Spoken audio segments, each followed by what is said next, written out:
Welcome back, radio entrepreneurs, listeners, and fans.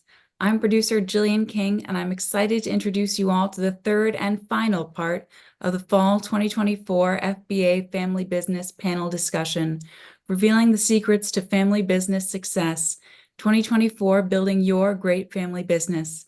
In this segment, we will be exploring topics to help you build your great family business. Next, I will introduce our panelists and the moderator for this discussion. We are joined today by returning panelists Stephen Wilchins of Wilchins, Cosentino, and Novins, and Richard Hirschen of Gray, Gray, and Gray, as well as our guest panelists, Larry Post of Post Properties, The Point, BodyWaves, and Meridian Realty Group, Valerie Post of Post Properties, The Point, BodyWaves, and Meridian Realty Group, Samantha Post of Meridian Realty Group, and Christopher Perry of Northern Trust Wealth Management, New England. Last but not least, Radio Entrepreneurs host and CEO of Mage LLC, Jeffrey Davis. Welcome, Jeffrey. I will now hand the conversation over to you. As usual, thank you, Jillian. Very much appreciate everything you do to help all of us out. And I say that also for my panelists and my sponsors, especially Rich Hirschen, who has tagged along with Radio Entrepreneurs and the Family Business Association since day one, and Steve Wilchins, who's a sponsor of the Family Business Panels. And so very much appreciate the relationships we have with all of them. People who know me know that I am a business junkie. I love talking about businesses, entrepreneurship, how to keep businesses vibrant. But I think one of the keys to that for me has always been a sense of humility. It keeps you keeping your eyes open, self-deprecation and humor for me. But I heard a quote from a very wise female leader recently. It said, "We succeed despite ourselves." Do you want to address that and sort of, flush that out for some of our listeners, why that's important? Thank you. Oof. When I said it, I thought, oof, that might have been a mistake. It's really been how we've sort of run from at the beginning. I think we mentioned we don't have a lot of debt, so we have room to make some mistakes there, and hopefully we learn from our mistakes. I think we had mentioned that we do have a bar restaurant that we've been running for 25 years, and it started out as a 13-person bar. We owned the building. The guy was selling the liquor license, and we said, "Oh, let's try buying it." And we bought it. We bought just the business with a couple of partners. One of the partners dropped out very quickly, and another partner unfortunately passed away about a month ago. Mm-hmm. So it's been he was an attorney. We loved him, and he was an amazing partner. But any mistakes we could make, we made. We had our original partner that was in the third partner. He said that he knew how to run a bar, so we took this 13-person bar and turned it into a 270-person occupancy. And when we did the build out, we said, "Oh my gosh, we have no idea what we're doing." And we looked like we had no idea what we were doing. It took us about 5-6 years to get a handle on things. And it's been 25 years. It's probably only the last 10 years that we feel that we run a good business out of there now, that we know what we're doing. We used to say the employees ran the business. The inmates were in control, is what we used to say. And we finally took control and said, we got to do something about this. So as far as how to succeed, it was just we did everything possible wrong, and that's sort of been our motto. What do you think, Larry? Well, what Val doesn't say is we are really good at doing key activities. A key activity is something we must do to achieve our goals. And the analogy I use is, if you talk about losing weight, you ask people how many key activities to lose weight. People don't know. There are only two. It's eat less and exercise. Everything has key activities, and particularly in business. So one of the things we're really good at is doing key activities. So in real estate, for example, as we were acquiring property, Val and I would spend almost every Saturday and Sunday looking at properties and making offers. And that analogy is the same with the bar. We just kept plugging and plugging and plugging. So we're really good at just being brilliant at the basics. And are you calling me fat? Because 3 of my panelists are all slim.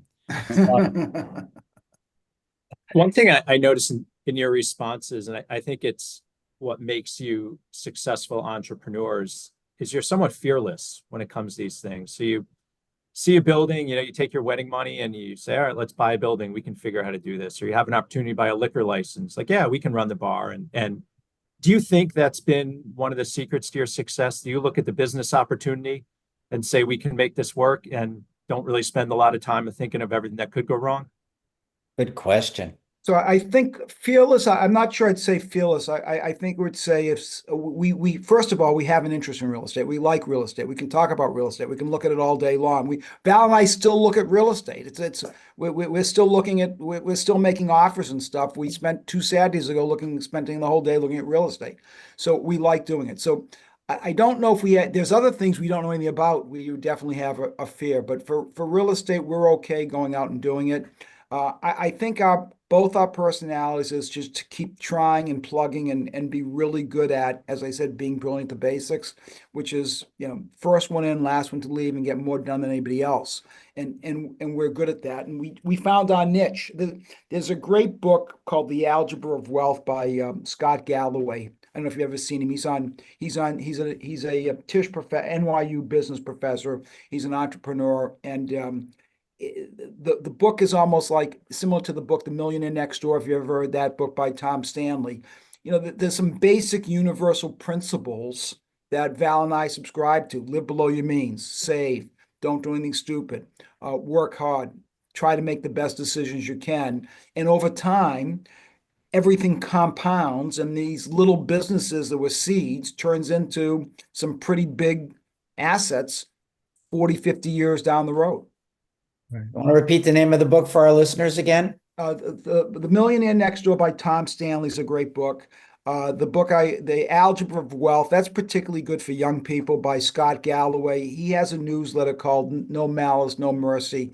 I subscribe to his newsletter, and I like his book. He's on CNN, Schmerkanish on Saturday mornings quite a bit. The guy's the guy's an insightful entrepreneur. So I want to pick up on Rich's question about fearless, because that gene in the entrepreneur seems to be a dominant gene, the fearlessness, but it can work for you, and it can start to work against you at some point of your life. I sense though, you're very practical and smart in that sense, and you have a good gut. And I think that's what's been able to make you successful together. I mean, I don't think you've spent a lot of analysis and doing a lot of spreadsheets and stuff on buying a building or things like that. We've done none, Steve. Val, you had some customer I was with you with, and the guy had like a 10-page spreadsheet, and he was paralyzed by this spreadsheet. We just look and think, okay, we think our costs are going to be X. We think our rent's going to be Y. Can we have a positive cash flow? Great, let's do it. It's pretty simple. Stuff. So Sammy, how do you find that way of doing business, the qualities that your parents have in that regard? Sure. I mean, as I said, they love what they do. So I want to love what I do too. We spent all our weekends. I remember growing up, that's what we did. We were always at open houses. I'm the middle child, so I was probably always going. The youngest, I think she was always complaining about going, but but they love what they do. And I think that's what it's been really exciting to see, kind of that quality. I'm going to go back to the fearless thing, and I'm glad Steve jumped in, but that back of the napkin intuitive ability that entrepreneurs have that, business school people don't always have, I think is interesting. But you can't do this forever. I'm sure you think about that. And have you thought about, as time goes on, speeding up your whole succession process and formalizing it? Is this something you think about? So I think. Go ahead. Larry, let me add to this before, because I don't want to lose track of it. One of the things when we talk about being fearless, we always had an exit plan. So when we bought the bar, we did enough research to know that if we didn't like it, we could sell the license. We owned the building. We would have put another business in there, or we would have put a tenant in there. So we weren't doing things recklessly. We weren't we've never overextended ourselves from a financing point of view. So we looked and said, if for some, at one point, the bar couldn't pay rent for a year. It took, we literally said there's not enough cash flow for them to pay we had to pay the employees and everything else, but we kept on plugging. We knew we could make it work, and it's more than far, it's far succeeded what our expectations were. And I think that's one of the things that we forget about is, even though we look like we were fearless, we knew we could somehow figure out another exit strategy if need be. So sorry, Larry, I didn't mean to interrupt, but I think that's so I agree with what Val says. We would never do anything that said that it would box us into a corner and we feel like we were stuck. So I would call us conservative fearlessness. Smart fearless, or sounds like you had guardrails in place to keep things in check. So that's a great way to describe it. Yeah. That's good. Panel, any other follow-up questions to this one, Chris? No, this is great. I'm interested in kind of coming back to the family dynamics, Jeff, but I'm going to let you lead that if that's the direction you want to go. Well, I did. I sort of talked about the transition, and I'm very interested about the family transition. Have you thought about speeding it up as you get older? Have your children tried to put that on the agenda? Where do you stand with all that, and how is that working in terms of the dynamics of all of you? I think it's working well. Some of the businesses we have, the succession plan include people that work in the business with us that aren't part of the family. And I think part of the reason that they've stayed with us so long is we've made it clear to them that we hope that they will be part owners with the kids or do a succession plan with them. So it's not going to be just not just the 3 kids potentially. It'll hopefully be a couple of other people added in there. If you had to describe your culture, how would you describe it, Larry and Val? Cutthroat. No. No, really. I think our culture is we want to see people around us succeed. We want the people that work with us to succeed. We want the people that work for us to succeed. Larry is very sharing about explaining to people how they can potentially build a net worth that we've done ourselves. Most of the people that work with us know how encouraging we are to have them buy real estate, do dollar cost averaging, whatever it takes from make sure you're going to a CPA. Samantha, being a CPA, her husband was trying to do the taxes himself. We put a stop to that, the first couple of years, Samantha being married. It didn't work.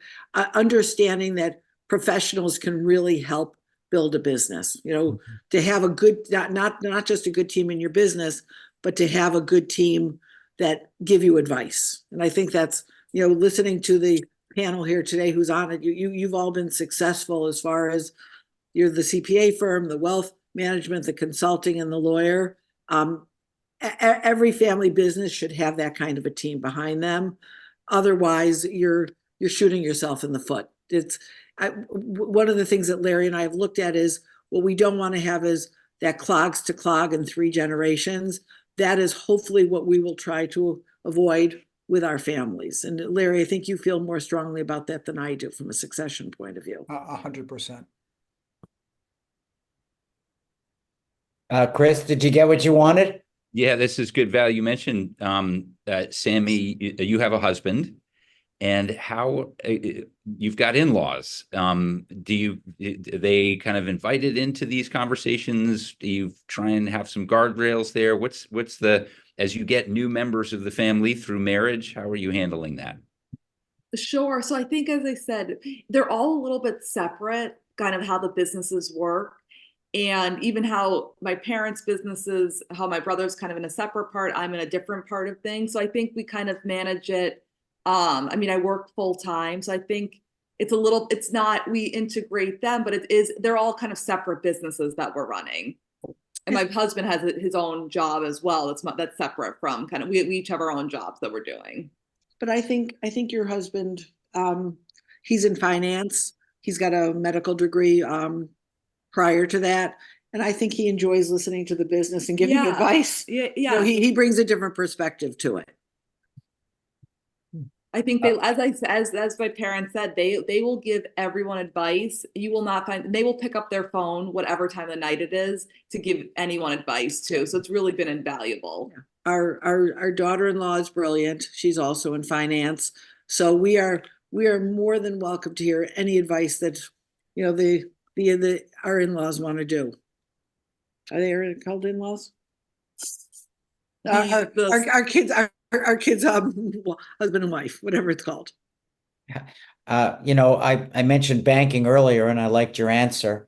Have you utilized insurance in trying to protect the business and also work in terms of the succession aspects and just in general? I will give Steve a plug. We do a lot of insurance. We've done second to die. I have a VUL. So I'm a big proponent of insurance. In terms of business insurance, I have a lot of insurance, or we have a lot of insurance. There's a consultant that Steve gave me named Bob Belair, who's an insurance consultant. The guy's been invaluable to me. Yes, we're big proponents of insurance, and I think for the second to die, we use one of Val's customers for our VUL. I use someone in Ameriprise. So I think we've used insurance, and I'm a big proponent of insurance. But we also used insurance. We did take a term policy. I was That's a second to die, Val. Oh, that's the second to die. Yeah. Okay. But that was it's just a term policy for 10 years that was getting the kids old enough that they would not have to sell if there was a fire sale. Great. And we might have time for one more question before I might have one, but does somebody want to jump in? Yeah. I have a question. Sammy. I'm just curious oh, sorry, Steve. No, go ahead, Rich. So I was going to ask Sammy a question also as a CPA, who I'm a big fan of CPAs. How do you feel that background has helped you in this business? I think it's really helpful. I mean, I was as my dad said, I was a public accounting. That was my first job out of college. And you see the cash flow of the company, you understand the numbers. So I think it was a great experience to have that background, kind of see the numbers of how the business works. And now I get to see more of the operation side. I use it all the time. Great. So Sammy, how do you see, I think your parents are wonderful, each individually and together. So tell me the qualities that you feel of each one and what you would like to gain from their qualities as you take over with your brother and sister. Sure. So I think I'll start with my dad first. He is amazing kind of at telling people, these are the 5 things you need to do on a daily basis. And that's been instilled on us since we were young. And I think it was a great way to kind of grow up to have these are 5 things that kind of make you successful. And I think it's been really helpful for us. And I hope to kind of do that same for other people. And then with my mom, she's amazing at the kind of relationship side with people too, kind of seeing her interact with people. Mm-hmm. And I mean, they're both great together. They're both amazing salespeople. So you are not going to find better. I've learned so much from them over the years, and I'm keep learning from them. So I think, as I said, with my dad, he kind of instilled those values. And then my mom also instilled her own values, and kind of bringing them together will be really helpful for all of us. And my siblings, but also all the people that they are kind of involved in their businesses have gained a lot from them too. Very nice. I think what it comes down to is Larry's disciplined, and I'm roll up your sleeves and let's get this done. I think that's the difference between us.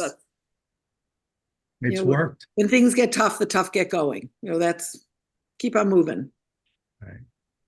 Great. There's never enough time for us to talk about family businesses, and we love your frankness, your openness, and your willingness to share with us and with other entrepreneurs and family members your experiences. I mean, clearly the economy is in a major transition again. We're going to see more transitions. You're a family that's shown resiliency, and you're preparing for the future.